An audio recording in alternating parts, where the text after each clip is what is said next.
Hello my dear student, good morning. कैसे हैं आप लोग?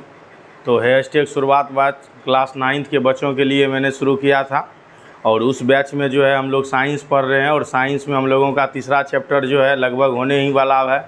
आज का जो टॉपिक है वो क्या है? अणु। आज का टॉपिक क्या है? अणु, जिसको हम लोग इंग्लिश में क्या कहते हैं? मॉलिक्यूल्स कहते हैं। क्या कहते हैं? मॉलिक्यूल्स कहते हैं। तो बिना देर किए चलिए हम लोग शुरू करते हैं आज का टॉपिक मॉलिक्यूल्स।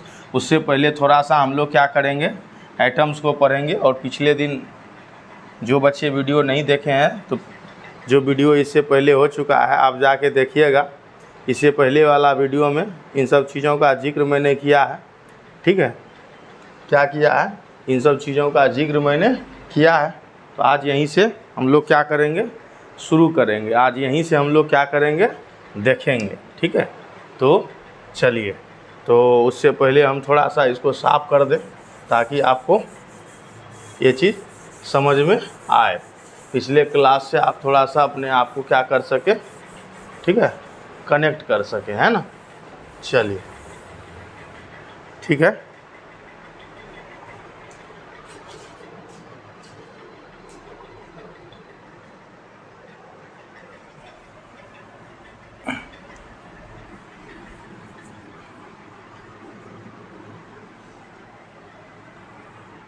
मैंने पिछले वीडियो में आपको बताया था, क्या बताया था? तो पिछले वीडियो में मैंने आपको बताया था कि हम लोग थोड़ा सा परमाणु के बारे में पढ़ेंगे और परमाणु के बारे में पढ़ने के बाद हम लोग क्या करेंगे, अणु पे आएंगे। यहाँ क्या लिखा हुआ है? परमाणु उदासीन, और यहाँ आयन लिखा हुआ है और यहाँ अणु लिखा हुआ है।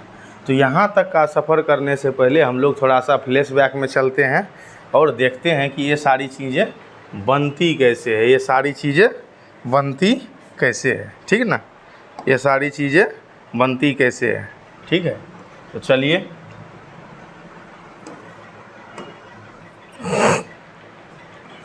हम लोग आ जाते हैं। तो यहाँ पे सबसे पहले लिखते हैं क्या, परमाणु। क्या लिखते हैं? परमाणु। ठीक है, ठीक है ना। तो परमाणु क्या है?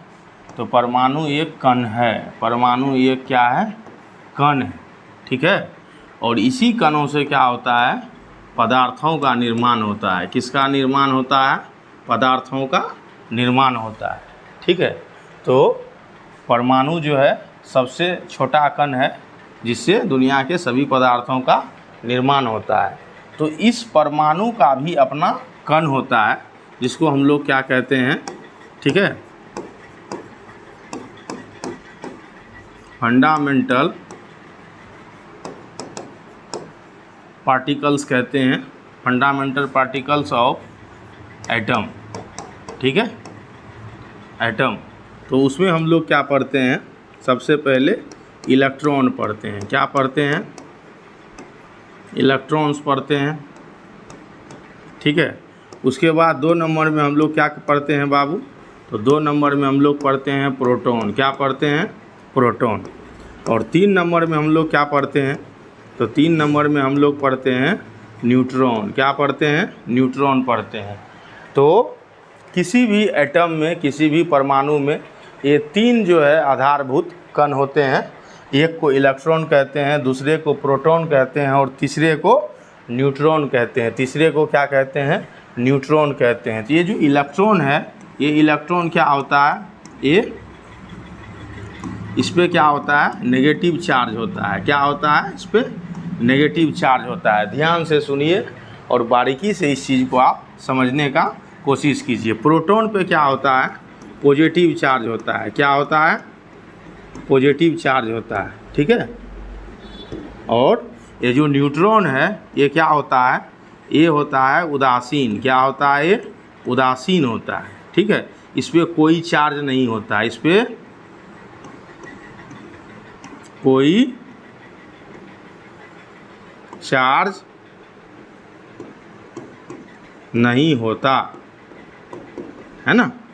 ध्यान से देख लीजिए, प्रत्येक परमाणु में जो है 3 फंडामेंटल पार्टिकल्स होते हैं, 3 आधारभूत कण होते हैं। ठीक है, एक को क्या कहते हैं? इलेक्ट्रॉन, जो नेगेटिव चार्ज होता है।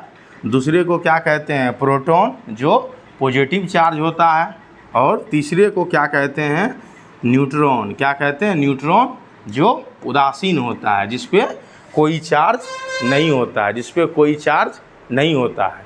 और ये तीनों कण मिल के जो है क्या करता है, एटम को क्या करता है, एक अस्तित्व देता है, ताकि एटम क्या कर सके, आगे की सारी क्रियाओं को कर सके। और ये प्रत्येक एटम में होता ही होता है।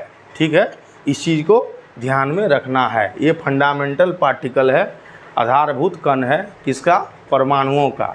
इन्हीं सब कणों के मिलने से परमाणु बनता है, और परमाणुओं के मिलने से क्या होता है, पदार्थ बनता है। तो इस चीज़ को आप बारीकी से देखिए, समझिए। ठीक है, इसके बाद हम इसको थोड़ा सा छोटा करते हैं, और इसको हम क्या करते हैं, आगे ले जाते हैं, क्योंकि इसी से जुड़ा हुआ चीज़ों को हम लोग अभी देखेंगे, हम लोग अभी पढ़ेंगे।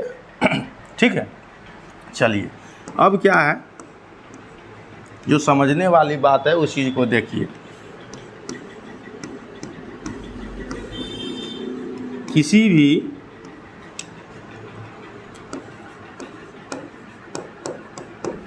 परमाणु में, किसी भी परमाणु में, ठीक है, इलेक्ट्रॉन की संख्या बराबर होती है प्रोटॉन की संख्या के बराबर होती है। ठीक है, किसी भी परमाणु में इलेक्ट्रॉन की संख्या बराबर होती है प्रोटॉन की संख्या की। ठीक है, कहने का मतलब क्या है, इसको अगर हम लोग और अच्छे से देखें और अच्छे से समझे, तो कहने का मतलब ये है कि इलेक्ट्रॉन बराबर है किसके, प्रोटॉन के। तो जितना नेगेटिव चार्ज होगा किसी एटम पे, उतना ही बाबू क्या होगा, पॉजिटिव चार्ज होगा। और ये नेगेटिव और पॉजिटिव दोनों मिलके क्या हो जाएगा, बैलेंस हो जाएगा और ज़ीरो हो जाएगा। इसलिए कोई भी परमाणु क्या होता है, उदासीन होता है। क्या होता है, उदासीन होता है। क्यों होता है, क्योंकि जितना उस पर प्लस चार्ज होता है उतना ही उस पर माइनस चार्ज होता है। तो प्लस चार्ज और माइनस चार्ज दोनों मिलके क्या करता है, एक दूसरे को क्या करता है, न्यूट्रल कर देता है, एक दूसरे को क्या करता है, बैलेंस कर देता है। और इस प्रक्रिया में क्या होता है, प्रत्येक परमाणु उदासीन हो जाता है। तो उदासीन जब वो हो जाएगा तो क्या करेगा, किसी से भी अभिक्रिया नहीं करेगा। अगर वो नेगेटिव रहेगा तो पॉजिटिव की ओर जाएगा, पॉजिटिव रहेगा तो नेगेटिव की ओर जाएगा। लेकिन चूँकि इलेक्ट्रॉन और प्रोटॉन की संख्या बराबर होने के कारण वो उदासीन हो जाता है, तो वो कोई चार्ज को शो नहीं करता है। ठीक है, इस चीज़ को अपने दिमाग में रखना है। और न्यूट्रॉन को चार्ज से कोई लेना देना नहीं है। तो यहाँ तक की बातों को अगर आप समझ गए, अगर आप अच्छे से देख लिए, तो अब हम लोग आगे चलते हैं, आगे हम लोग देखते हैं। ठीक है, आगे हम लोग बढ़ते हैं। ठीक ना, चलिए ये चीज़ देख लिए हम लोग। अब क्या होता है, ये एटम्स ही, ये परमाणु ही, ठीक है, किसी कारणवश जब कभी क्या हो जाता है, चार्ज हो जाता है। चार्ज हो जाने का मतलब क्या हो गया, ये आवेशित हो जाता है। ठीक है, ये आवेशित हो जाता है। तो ये क्या हो जाता है, इसके दो रूप हो जाते हैं। ठीक है, या तो ये नेगेटिव हो जाता है, या तो ये क्या होता है, पॉजिटिव हो जाता है। ठीक है, जब ये नेगेटिव हो जाता है तो इस पर माइनस में चार्ज होता है, जब ये पॉजिटिव होता है तब इसमें प्लस में चार्ज होता है। नेगेटिव के स्थिति में क्या होता है, कोई भी एटम क्या करता है, इलेक्ट्रॉन्स को क्या करता है, गेन करता है। गेन करने का मतलब है कि इलेक्ट्रॉन वो ग्रहण करता है, वो लेता है। इलेक्ट्रॉन क्या करता है, वो लेता है। ठीक है, और पॉजिटिव का मतलब क्या है कि वो इलेक्ट्रॉन को क्या करता है, लूज करता है। क्या करता है, लूज करता है। मतलब वो इलेक्ट्रॉन देता है, वो इलेक्ट्रॉन का क्या करता है, त्याग करता है। ठीक है, इस चीज़ को आप समझिए। ठीक है, और इससे क्या होता है, इसके आयंस बनते हैं। इसके क्या बनते हैं, आयंस बनते हैं। तो चार्ज्ड एटम को ही हम लोग क्या कहते हैं, आयंस कहते हैं। क्या कहते हैं, आयंस कहते हैं। ठीक है, इसे हिंदी में भी आयंस ही कहा जाता है। ये दो तरह का होता है। जब ये पॉजिटिव चार्ज रहे, ठीक है, जब ये पॉजिटिव चार्ज रहे तब उसे हम लोग क्या कहते हैं, उसे क्या कहते हैं, धनायन कहते हैं। क्या कहते हैं, धनायन कहते हैं। ठीक है, क्या कहते हैं, धनायन कहते हैं पॉजिटिव चार्ज रहने पे। जब वो नेगेटिव चार्ज रहे तब हम लोग उसे क्या कहते हैं, ऋणायन कहते हैं। ठीक है, इस चीज़ को ध्यान में रखना है। तो इस तरह से क्या होता है, आयंस के दो कैटेगरी होते हैं, एक धनायन होता है और एक ऋणायन होता है। जब इलेक्ट्रॉन को क्या करेगा, ग्रहण करेगा, किसी और एटम से लेगा, तो जब किसी और एटम से लेगा तो उस पर नेगेटिव चार्ज क्या होगा, बढ़ेगा। जब वो क्या करेगा, इलेक्ट्रॉन देगा, त्याग करेगा, तब उस पर पॉजिटिव चार्ज होगा। तो इस दोनों कैटेगरी में क्या होता है, एटम्स किस में कन्वर्ट हो जाता है, तो एटम्स कन्वर्ट हो जाता है आयन में। ये किस में बदल जाता है, ये किस में ट्रांसफ़र हो जाता है, तो ये ट्रांसफ़र हो जाता है किस में, ठीक है,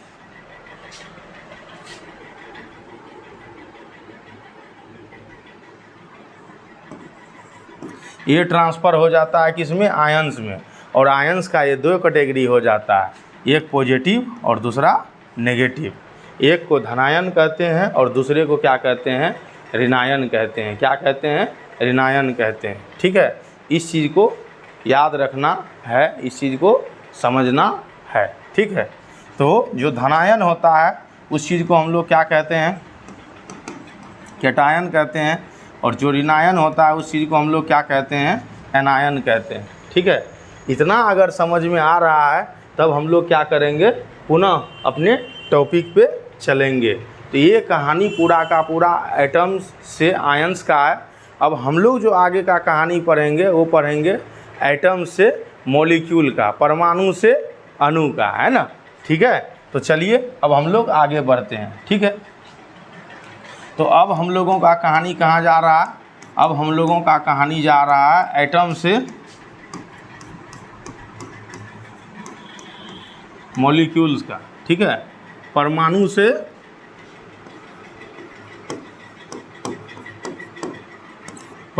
से किसका, अणु का।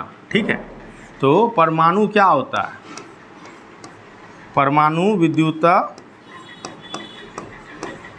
उदासीन होता है। क्या होता है, उदासीन होता है। ठीक है, समझ गए, परमाणु क्या होता है, विद्युत उदासीन होता है।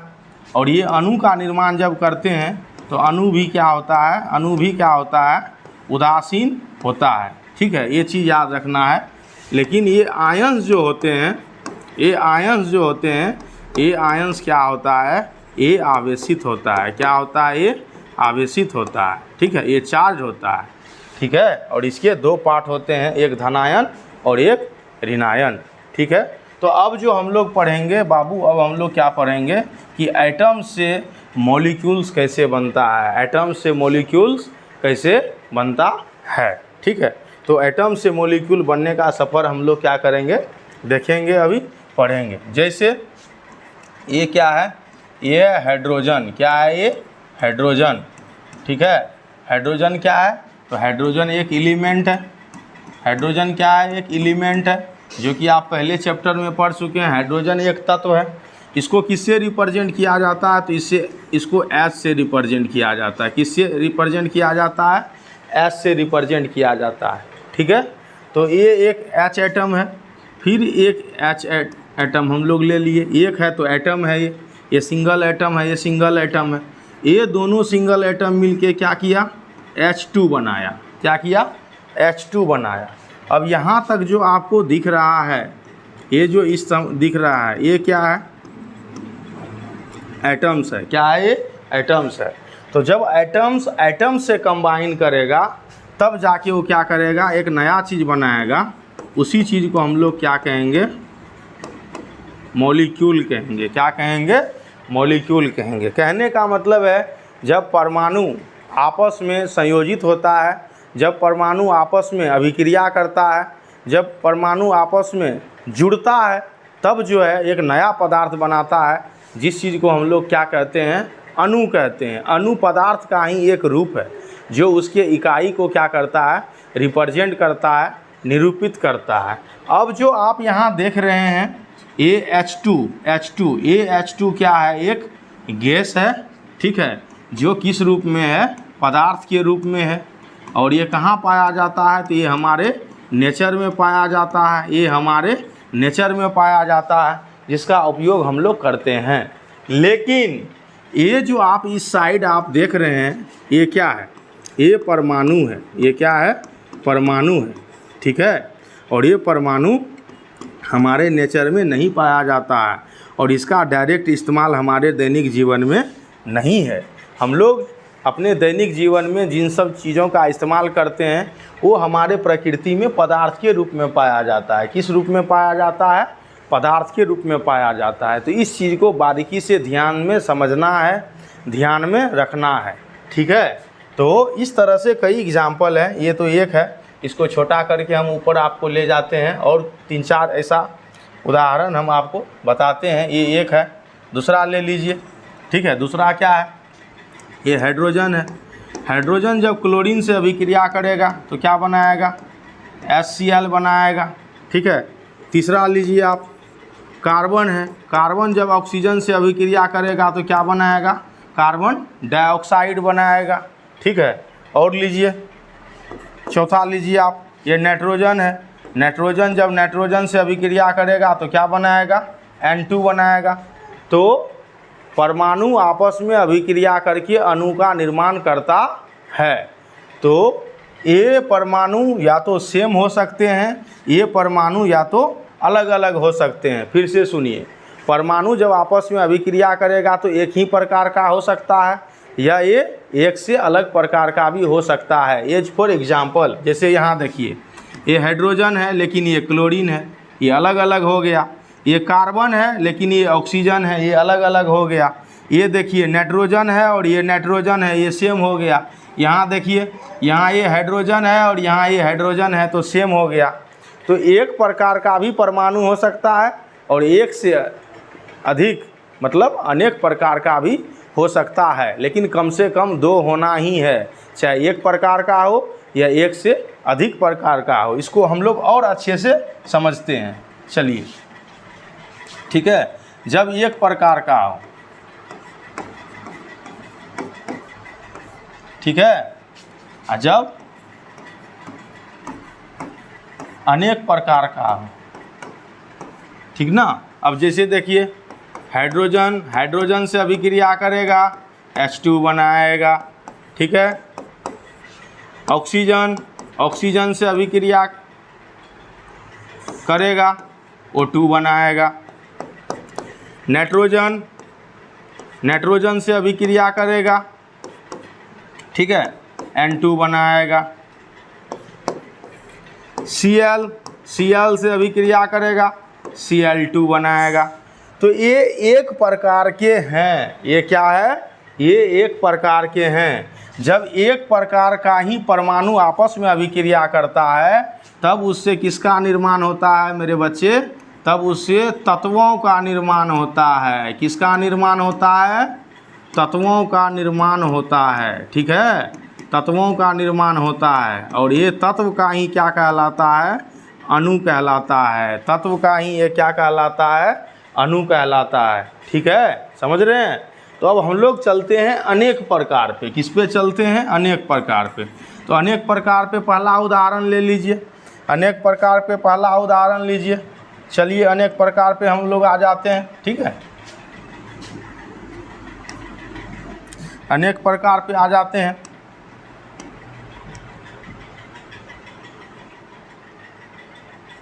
ठीक है, तो अनेक प्रकार पे आ जाते हैं। तो अनेक प्रकार पे पहला क्या है, पहला हाइड्रोजन है। हाइड्रोजन किसके साथ अभिक्रिया कर लिया, क्लोरीन के साथ, तो क्या बना लिया, HCl। क्या बना लिया, HCl, ठीक है। दूसरा चलिए, दूसरा हम लोग लेते हैं, ये कार्बन है। कार्बन किसके साथ अभिक्रिया किया, कार्बन ऑक्सीजन के साथ अभिक्रिया किया, क्या बना लिया, कार्बन डाइऑक्साइड, क्या बना लिया, कार्बन डाइऑक्साइड। ठीक है, तीसरा चलिए, ये नाइट्रोजन है और ये हाइड्रोजन है। ठीक है, ये क्या बना लिया, ठीक है, NH3 बना लिया। चलिए और आगे चलते हैं हम लोग, ये सोडियम है और ये क्लोरीन है, ये क्या बना लिया, NaCl बना लिया।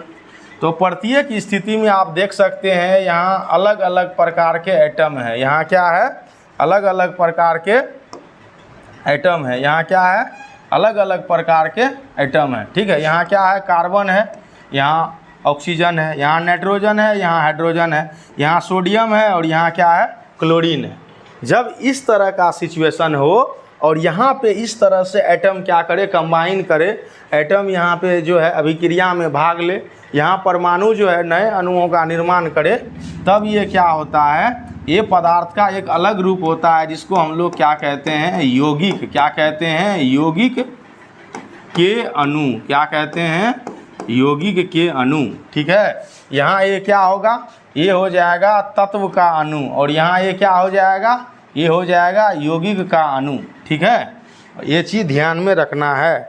और पदार्थ तत्व और यौगिक के रूप में ही हमारे प्रकृति में पाए जाते हैं। ठीक है, जैसे ये पानी जो हम लोग पीते हैं, ये पानी भी एक पदार्थ है, लेकिन ये पानी किस रूप में है, यौगिक के रूप में है।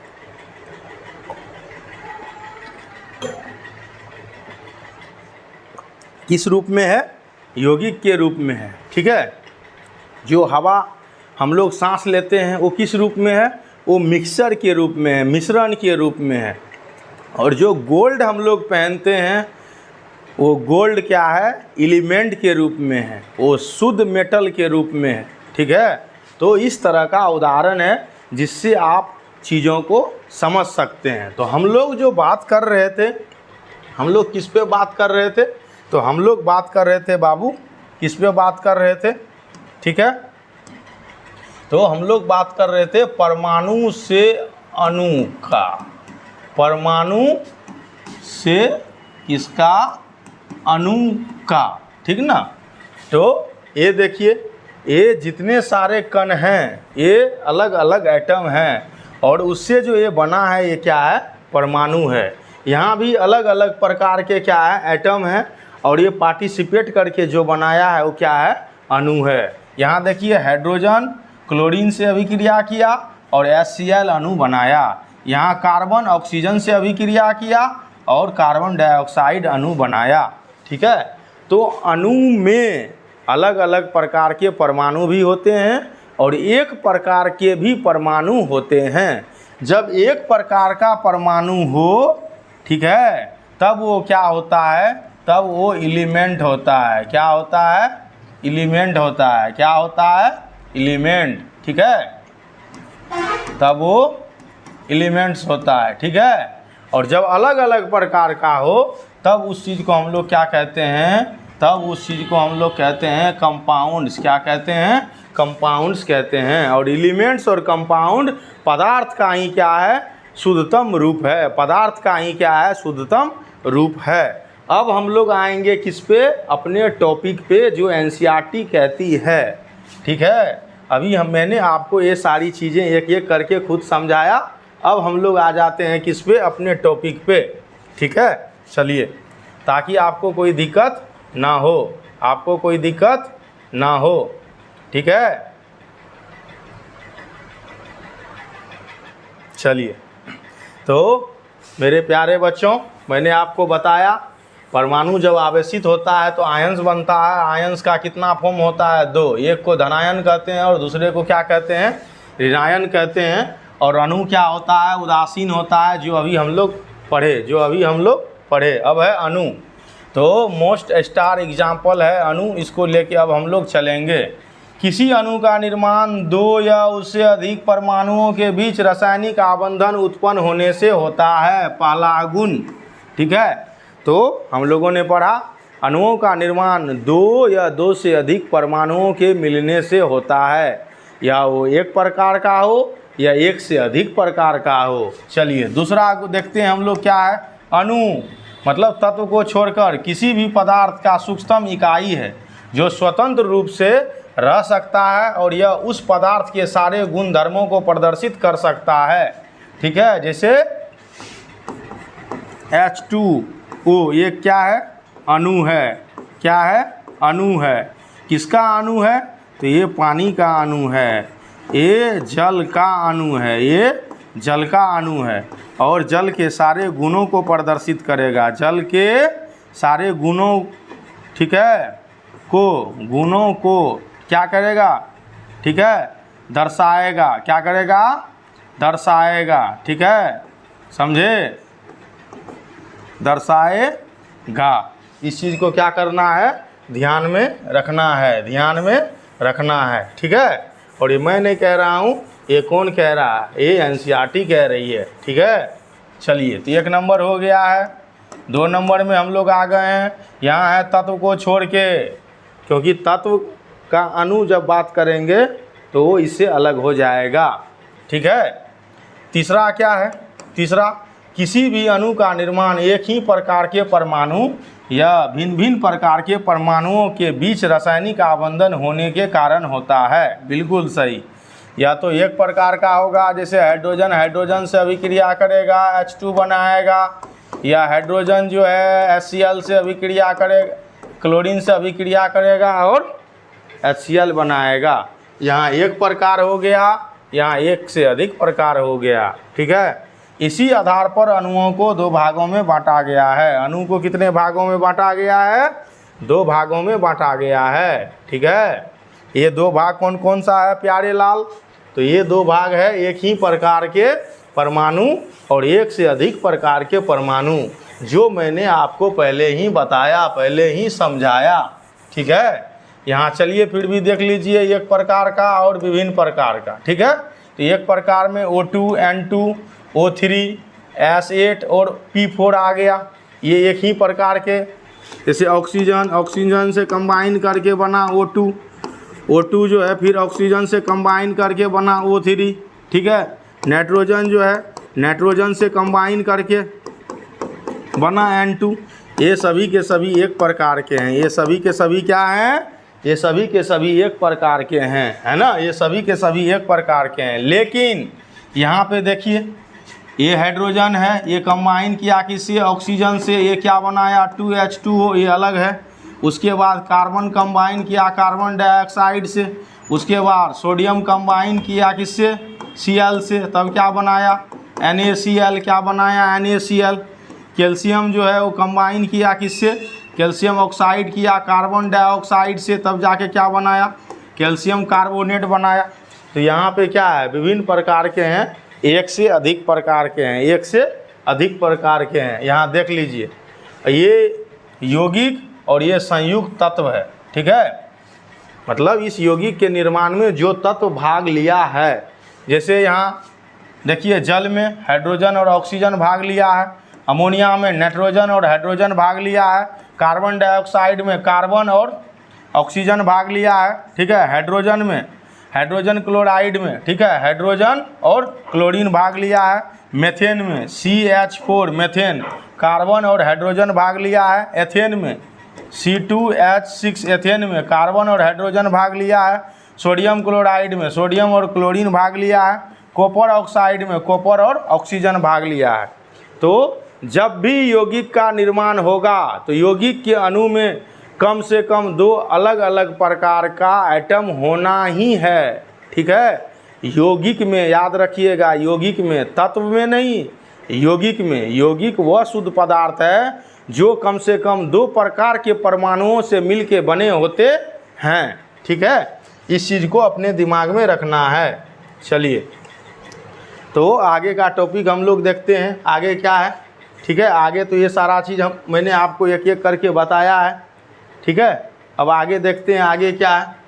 ठीक है, तो आगे है परमाणुकता। ठीक है, क्या है? परमाणुकता। तो परमाणुकता को हम लोग कल पढ़ेंगे दोस्तों, समय हो चुका है। ठीक है, और कल बारीकी से एक एक चीज़ को और पढ़ेंगे, जिसमें कई प्रकार का सूत्र है, जैसे कि रासायनिक सूत्र है, परमाणुकता है, सूत्र द्रव्यमान इकाई है। इन सब चीज़ों को मैं आपको ठीक है, बारीकी से बताऊंगा ताकि आप बेहतर तरीके से समझ सके। जो बच्चे रेगुलर वीडियो देखते हैं वो कमेंट करें, ठीक है, ताकि हमको पता चले। वीडियो अच्छा लगे तो लाइक कीजिए, हमारे चैनल को सब्सक्राइब कीजिए, उन बच्चों तक शेयर कीजिए जो इसके हकदार हैं, जो पढ़ना चाहते हैं। चलिए फिर मिलते हैं, टाटा बाय बाय, जय हिंद।